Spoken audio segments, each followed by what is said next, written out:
Commercial real estate is changing, and Yardi has the right technology to power your strategy. Turn vacancy back into revenue with Yardi Cube, the award-winning solution that helps build a thriving co-working community. Improve energy operations with Yardi Pulse, the energy performance platform that helps you operate your buildings from anywhere.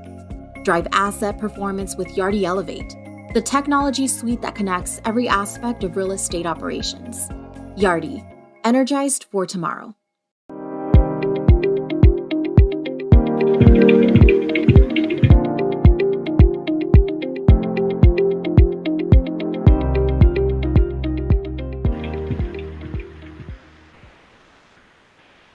All right, hello everybody, and welcome to this week's episode of Realcomm Live. I am so excited about what we're going to be talking about today. And over the course of the last 6 months, we've been talking about maybe not such happy things like COVID tech and what it's going to take to get people back into offices from a safety and a health standpoint, which is very important. But along that same conversation, intertwined has been what we're talking about as occupant experience, enhanced occupant experience, next generation occupant experience. I mean, we all are familiar with cube farms and the drudgery of going into offices and sitting in these little cubicles all day. And over the last 5-10 years, more and more conversations have been had about what is an occupant experience. What should somebody expect when they come to the workplace, when they come to the mall? And we have got a phenomenal speaker today, Hans Neubert with Gensler. One of the best in the world on the topic. And he's going to share with us some of the things that the smartest, the most innovative people around the world, the top 1-2%, are talking about as it relates to coming back to these experiences. But before we bring Hans on, we're going to run a quick video, again, to give you some context and set the stage for what is going to be a phenomenal conversation.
All right, and with that, I'd love to bring on Hans Neubert, the global practice leader of digital experience design from Gensler. Hi there, Hans, Jim. How are you? I'm very good. Thanks for having me. Good to see you. You have no idea how much I've been looking forward to this conversation. Our journey with Gensler goes back probably 30 years, okay?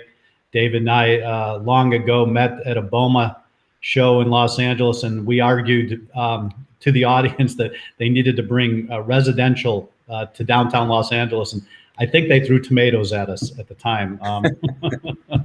But the work you guys done, around the world, I followed your journey through the Middle East, Dubai, Abu Dhabi. Gensler just seems to attract really smart people, and I'm going to add you to that list. So thank you for being here today. Well, humbly accepted. Thank you very much for having me. So this topic is big. It's sometimes confusing. Not everybody gets it the first time around, right? Visionaries who take risks and transform real estate, going over the last 100 years from barns to factories and factories to office, retail, industrial that we know today. And there's a new thing coming. And it's a combination of physical space and immersive experiences and technology applications that we really haven't seen yet. So I want to take the first part of our conversation and start at the high level. Okay, what is a digital experience? Can you give us some idea at a high level what that means to you? Sure. Well, first, let me break down digital in this case just for the purpose of clarity and answer your question. So we look at it through three territories that are really emerging and evolving together. One is the immersive side of technology, the things where technology is added into the built environment, either through media architecture or in any other way that makes spaces in many ways more I would say better storytelling devices. We see that heavily, of course, in museums. We used to see it in places like arrival hallways, but the truth is we see it everywhere today. We see it from stadiums to airports, mixed use, workplace, and so forth and so on. And it comes in every form, from wayfinding through entertainment, through advertising and media, right? So that's one big category that we're covering here. The second one is really around connected user experience or connected customer experience. So many different ways of sort of titling that, but the handle for us really is connected experiences as a whole. And what I mean with that is that that personal technology that we carry, of course, for most of us, a smartphone, but it goes into wearables, it goes into all kinds of tags and so forth, and have a direct impact on how we experience space today, right? Think about air travel 20 years ago versus today, right? How much time are we saving in essentially like carrying our device and doing all interactions through our phones, and that's true for a lot of different industries, and industries have somewhat evolved separately, but as we see today is they're starting to converge, right? We see technology that used to be created for airports show up in workplace. And then finally, wherever there is technology, there's data. And the question isn't what and why data, it's more like why, what are we doing with it, and what are we deriving from it? So the third category we just simply title as intelligence. Really, what intelligence can we derive from bringing technology into the built environment, and how can we learn from people what they both do, where they are, how they behave, and how can we create better, more effective user experiences with architecture, with technology, improve the agility of space, etc. And so these are the three categories how we define it: immersive, connected, and intelligent, just to kind of leave that in the room. So before we get to the technology part, let's just talk about the physical part for a second. And I want to bring up an example. You mentioned airports. For those of us old enough to remember what airports were like long ago, they were places you went to get on an airplane. You were dropped off. Early days, family, friends could take you right to the gate. You said your goodbyes and you left. A couple concessions to grab something, a magazine or a candy bar to jump on the plane. Now, if you go into successful airports, the one in Singapore being the most notable, that's a Disneyland experience. Okay, there's retail, there's experiences, there's entertainment, there's departure gates. Tell us a little bit about how that airport evolved to that point.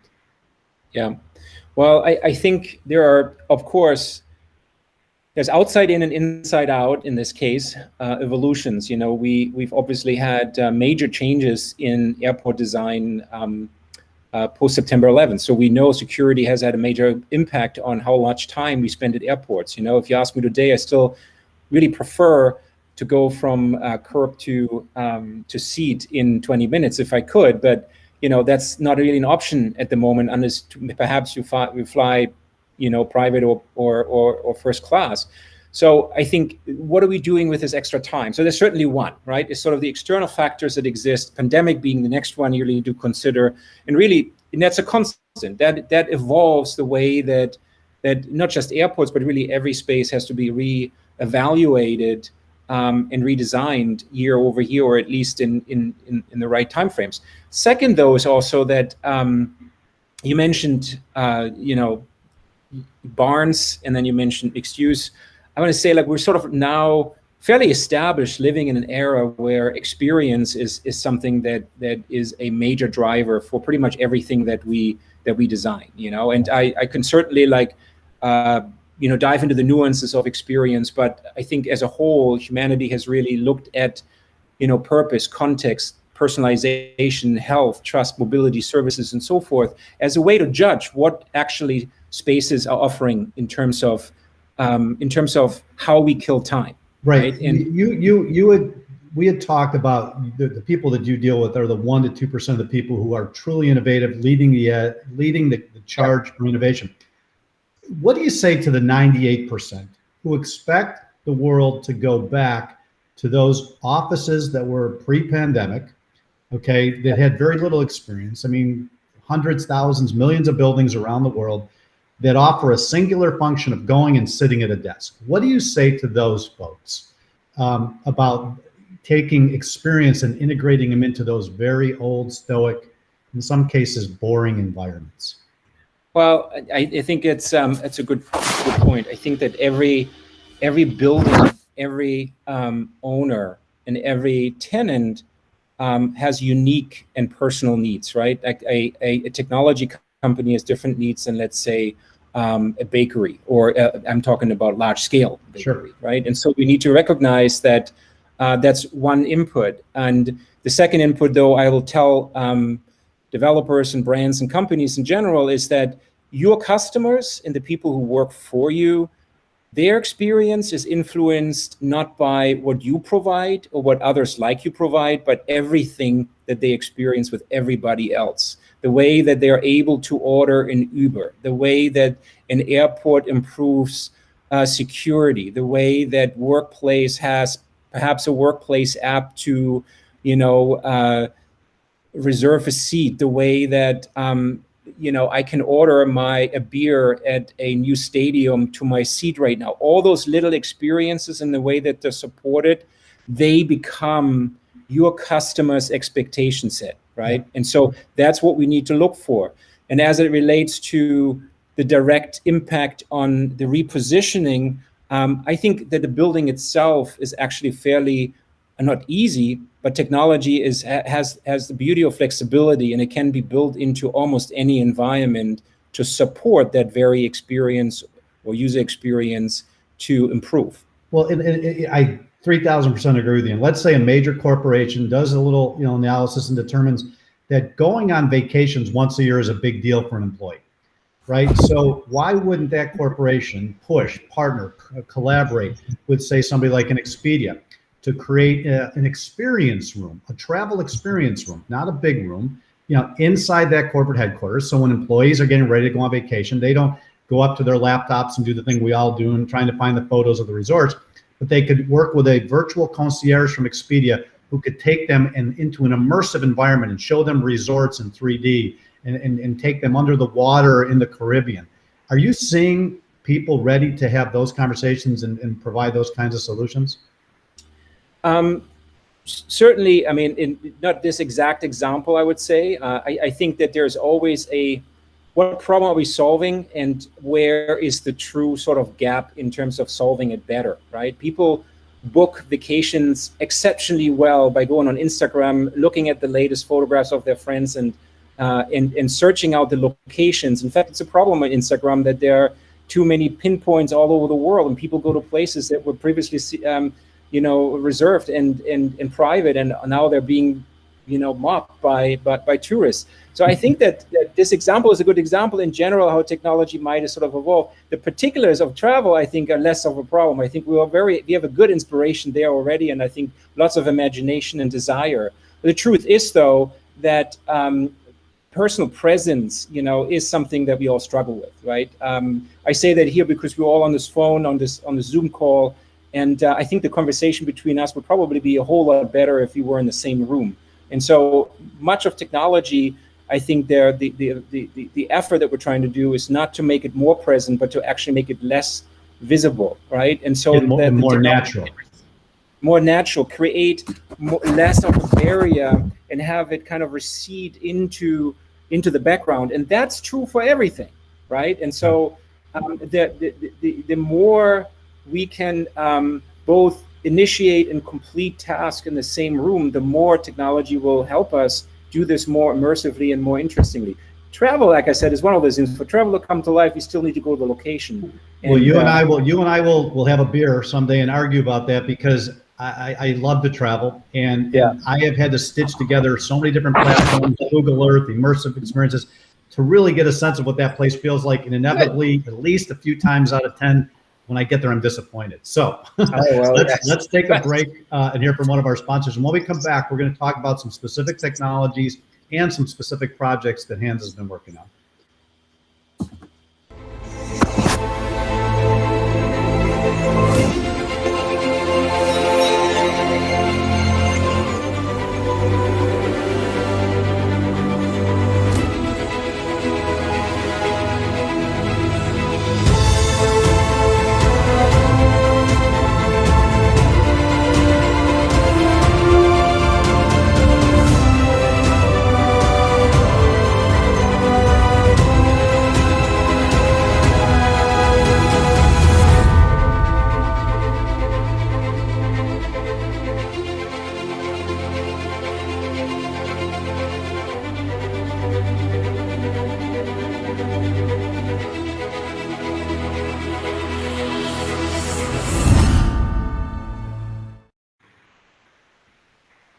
All right, thanks to BrainBox AI for that great video.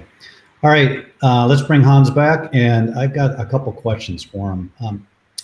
All right, so 20 years ago, the year is 2001, Realcomm General Session, we actually teleported a individual onto our General Session stage using a technology provided by our company called Teleportic. The gentleman was in London. We used angled plexiglass to create the illusion. These guys, I think, were ex-Disney engineers. And I said, at this point, I would like to introduce Malcolm McComb. And I went like this, and he showed up. Everybody gasped. And this was 20 years ago, okay? And honest to goodness, when you see a photo of me and him standing on the General Session stage, he looks more real, more natural, more healthy than I. In the news this week that Howard's going to talk about, WeWork just signed a deal with AHRT, I believe, to bring Teleportic-like technologies to WeWork, 20 locations, I believe, worldwide. Can we talk first about some of the technologies that you see out there that will create these immersive experiences? And then before we're done, I'd like to maybe talk about a project or two. Sure. Well, I will admit, I'm still a huge fan of the real world. And I'm a huge fan of, of synchronicity of technology with the real world, because I feel like it just is a general and true human, the comfort as a genuine, true human being is sort of like bigger when things fairly like blend together, right? Yep. And so more technology doesn't necessarily mean that it's going to take away the need to have the real world still present. That said, I wanted to bring up a few technologies since you're asking. So I certainly think like VR has come a long way. Like years ago, VR has struggled with both hardware and software issues. And I think in the last few years, whether it's Oculus or others, I think the quality has come tremendously better. Whether it is gaming software, or lately my favorite is workout software on Oculus, right? So the ability to, the lightness of the device, the materiality of the device, the screens, the screen quality, sound, all of it comes together. And so when you ask me about really immersive personal environments, VR headset offer probably the greatest return or the greatest value on that. Of course, you gave a very different example. Let's say another example that I'm excited about is Igloo. Igloo is a 360 presentation environment that allows us to, and which we're using actively on projects, allows us actively to really create full 3D walkthroughs using Unity as a piece of software, and literally creating almost game-like environments of the worlds that we are designing and creating for our clients. Again, a software or a hardware software play that for us is extremely useful, and that I see opportunity both for workplace as it relates to conference rooms, but really even like as pop-up for many other uses, whether it is gaming at a stadium or even at an airport, etc. Right? Oops, I lost you, Jim. Are you still there? You guys left me alone. I apologize to everybody. We lost Jim. Okay. So those are two. There you go. Got you back. No explanation as to why that happened. None. So I'm sorry.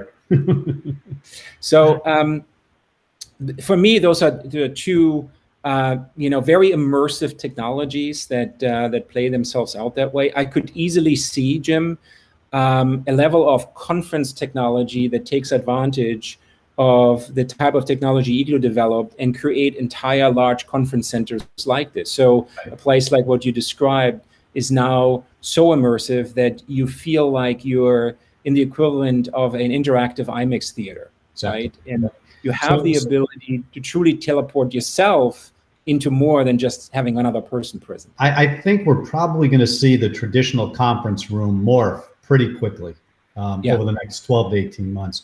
I don't want to run out of time, and I could talk to you for hours, and I'm trying to pick my questions carefully.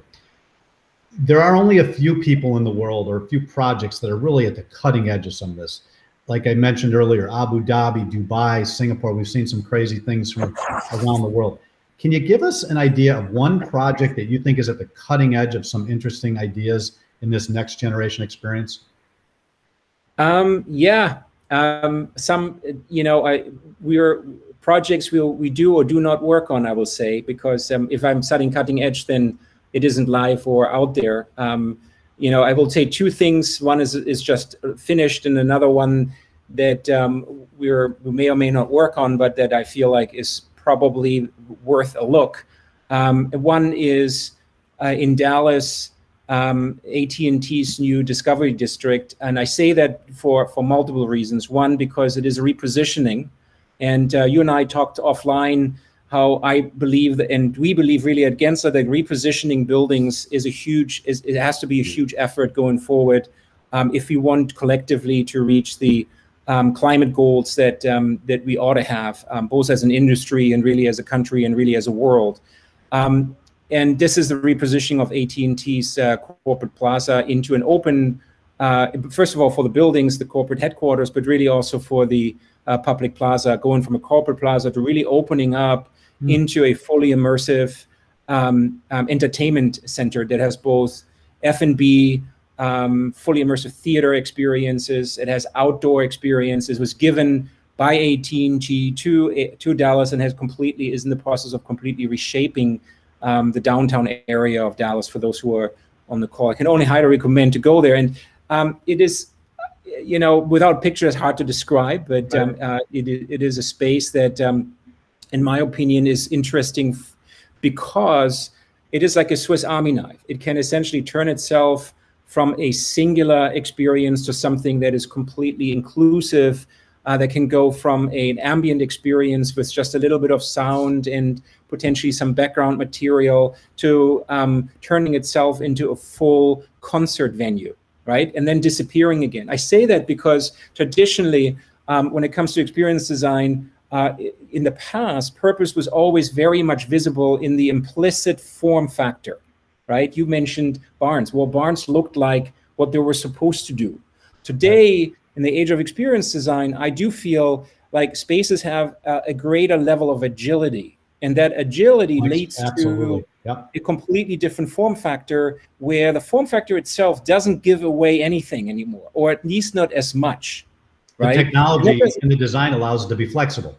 Precisely, not just the technology on the digital side, but also the technology on the build side to be it's really important on this, right? The ability to shape shift architecture is going to be a big part of that. And so the AT&T Discovery Plaza, I would definitely mention there. And if anybody is close to do a Google, you can easily find out more. So, the second, I'm going to give my age out a little bit, but that plaza with all this ideas in it, my inspiration came from the 1964 World's Fair. And if you do a little homework, where all these major companies had their visions of the future, their carousels of the future, General Electric, all the big industrial company. From there, I jumped to Epcot, which we were talking about earlier. Would you come back on the show and let's dig deep into this AT&T Plaza? Because seeing is believing, seeing is understanding, and I think if we dissect that project, the viewers would get a real good understanding of what we're talking about. Well, so I don't want to, I want to let it get away though, the second part, which in my opinion is almost more important. And that is that the true innovation for the future, I think, does not happen, in my opinion, yet in the US, right? It happens in places like Singapore, Barcelona, Middle East. NEOM is an example. You know, lots have been written about NEOM. I understand, and I agree that NEOM is something that seems so out there that it's hard to believe that it might in fact be getting it built. But I think without real vision and real big vision, we're not going to reel in the present. Let's make that the topic of our next step. I love to do that. And let's go around the world, show some projects, because I'm 1,000% in agreement. I've been to Singapore. The innovation that takes place in that little city, state, country is insane. The Middle East, as you mentioned. So unfortunately, we're out of time. But can we get you back in the future and we'll dig into some of those projects and show people what we're talking about? Awesome. Anytime. Hans, thank you so much I know how busy you are and high profile projects you're working on. So thank you for coming on. And I'm definitely looking forward to our next conversation. Likewise. Thanks, Jim. Have a good weekend, everybody. Be well. Boy, we just ran out of time. I knew that was going to happen. It happens every week, but on this topic particularly, we could base months and months of episodes just on this topic. So with that, I'd like to bring in Howard Berger. There you are, Howard. I apologize. We ran over a little bit. Take your time. We can go over a few minutes, but tell us what's happening this week. I will, Jim. And thanks, Jim. And thanks, Hans. Great conversation. So as we do every week, we highlight a couple of the stories from this week's weekly news briefing that's released every Thursday at 11 a.m. And our lead article this week is a recap of a couple of Realcomm webinars that we had on cybersecurity, both for commercial and corporate real estate, operated by Charles Myers, moderated by Charles Myers, who's the executive director of the RECC, the Real Estate Cybersecurity Consortium. And these particular webinars focused on cyber as it relates to both IT and OT, information and operational technologies, and how managers can help these very two different worlds come together to address their collective challenges, and that is real estate cybersecurity. Now that OT also encompasses the world of IoT, Internet of Things, the security challenges further highlight the importance of collaboration between IT and OT. And to that end, the RECC has created a space for industry professionals to come together, learn from each other, raise the knowledge level and readiness of the commercial, corporate, real estate industry at large. So great article. Thank you, Charles. Next, I just want to shout out to this week's technology partner, iOffice. And in this article, Tiffany Rivers, VP Marketing for iOffice, explores how CRE leaders can embrace the new hybrid workplace using some things like home hub and spoke model, flexible seating strategies, just the right mix of workplace technologies, including the software and the mobile apps like desk booking, visitor management, wayfinding, and the like, as well as sensor technologies for occupancy and utilization, with all those inputs feeding into a data-driven approach for optimizing this hybrid model. So I want to thank you, Tiffany and iOffice, for that. And also in the news, so much like what's going on in California, there's been a lot of data privacy activity in New York lately.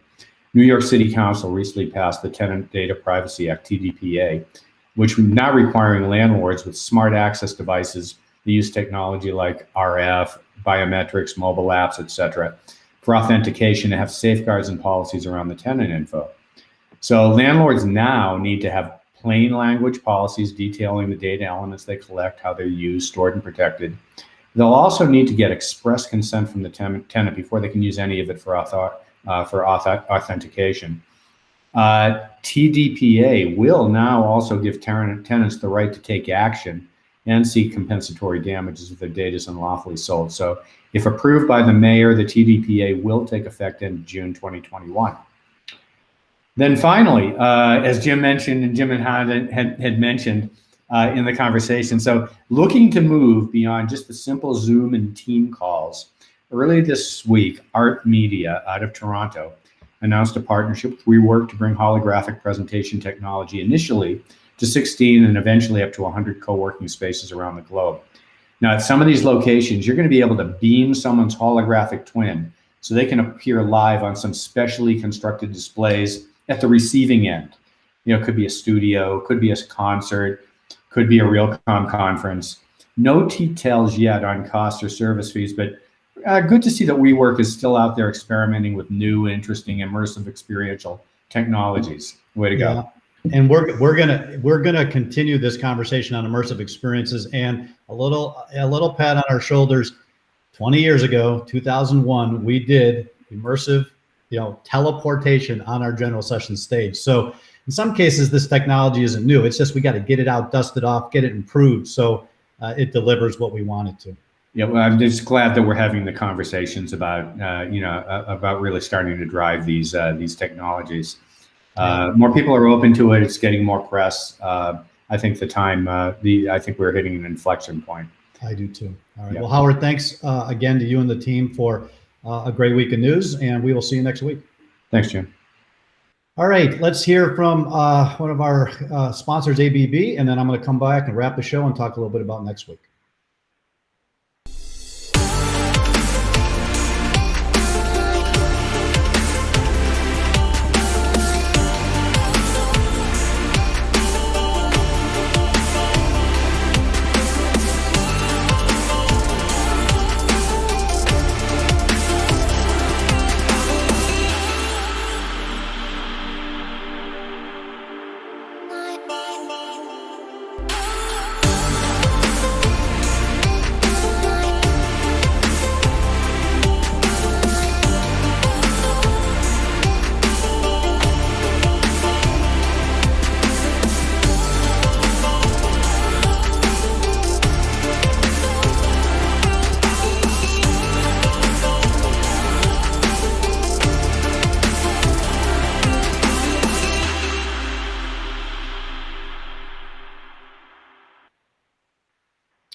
All right. Well, I want to say thank you. A special thanks to Hans Neubert from Gensler, and specifically Gensler. We have a 25 plus year with that organization, starting all the way back with me and David Gensler at a BOMA event in LA, all the way to the top of the Shanghai Tower under construction that they provided tours for us. And the amount of support we've gotten from that company over the years, I just want to say a special thank you. And of course, to all our sponsors and our team for putting together another great week of Realcomm Live. Next week, our topic's going to take a little bit gloomier turn. We're going to talk about cybersecurity. If you have not heard about cybersecurity in the last couple of weeks, you have been in a cave. Major hacks, pipelines, healthcare systems. It's getting worse every single day, and we're going to turn serious next week. And we've got two phenomenal speakers. Billy Rios, Whitescope. Our journey in cyber started with Billy 5 years ago, one of the smartest guys I know, and then Lucian Niemeyer from the Niemeyer Group, a Trump appointee for cybersecurity and within the Navy and infrastructure, an insanely credentialed individual. So we are going to have a good conversation on cybersecurity next week. And with that, I say have a great day, have a great weekend, and we'll see you next week. Be well.